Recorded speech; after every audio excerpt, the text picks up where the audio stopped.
Hi guys, so ayan, ito na po yung natapos nating spare gun guys. Bali, ano po to? Made of tugas wood. So ayan guys. Tapos yung ano nito guys, type ay ano lang, slim. Wala na siyang masyadong design. Double rubber po siya. Bali, itong rubber niya ay 2 by 16 mm.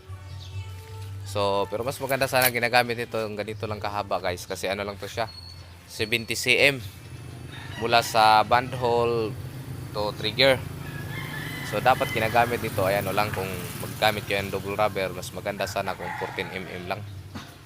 So pero ito guys, ay ito yung na-order natin na rubber, at hindi naman siya masyadong ano, hindi siya times 3, bali kumbaga mas sobra pa siya, kaya okay lang na ginagamitan natin ng 16.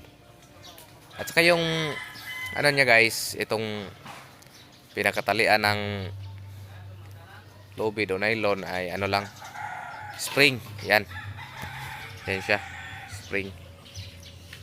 Bali ginagawa ko rin yan mula sa welding rod, stainless na welding rod. Tapos dito yung pinakatali niya, ayan, dainima po yan, nilubid ko. Tapos ito yung pinaka ano niya guys, tawag nito yung kanyang flapper.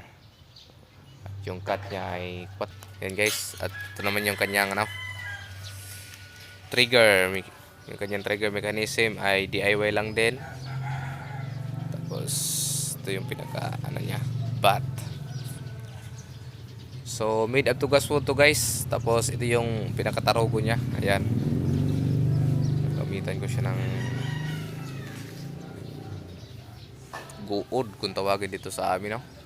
So and guys, at uulitin ko guys, sa mga bago pa lang din sa aking channel, ay huwag po ninyong kalimutang mag-subscribe at pakihit na rin po notification bell para lagi po yung updated sa mga bagong video na i-upload natin guys. So ayan, thanks for watching and God bless. See you for the next video.